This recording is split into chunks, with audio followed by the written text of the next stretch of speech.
Başla. Salam uşaqlar. Bu günləri sizinlə GTA 5 videolar çəkəcəz. İndi burada hiləli kodla Zometerə bası edək. Zomet.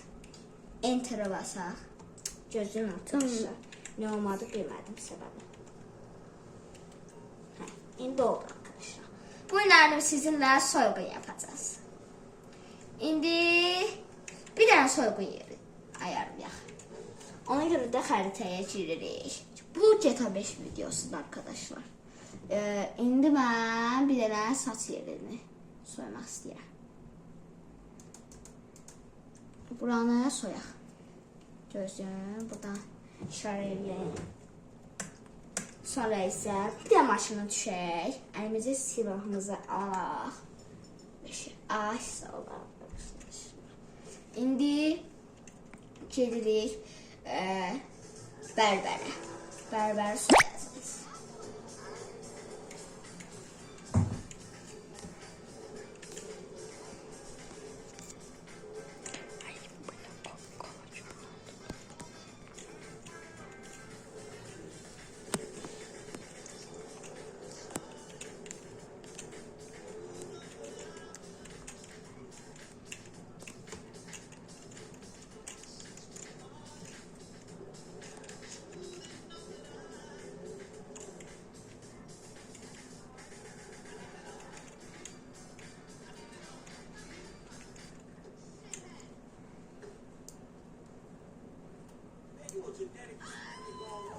Arkadaşlar, ölümsüzlük hiləsini qoşun qoy.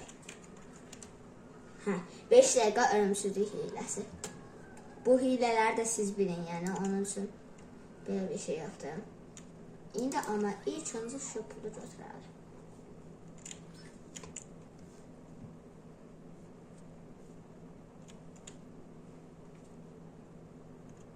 İndi patlayıcı mərmilər eləyib, biraz da polislərlə dava eləyib. Gözləyin indi. Patlayıcı mərmilərin kodu hiç yoxdur. Gördünüz arkadaşlar. İndi bu maşına girdik. Bizim tək çıxış yolumuz bu maşındır yəni. İndi qoyaq bu geçsin. Polis arkadaşlar gəlir. Allah sür.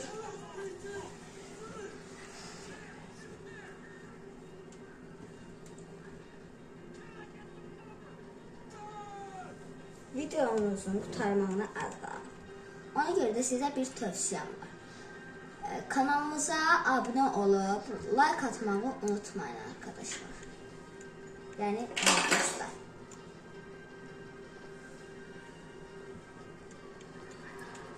Baxın indi arkadaşlar getdik.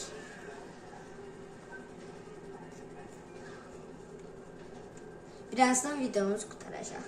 Yenə də deyirəm, kanala abunə olub, like atmağı unutmayın.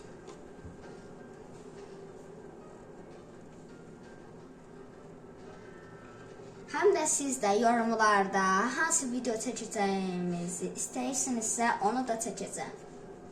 Məsələn, futbol videoları da çəkə bilərik, istədiyiniz nə varsa. Gələn videomuzu istəyirəm ki, Surfers olsun.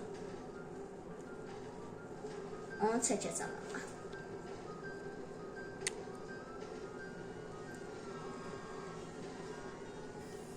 Görürsünüz dostlar. İndi polisli şeyler çekti bakın. Orada oldu.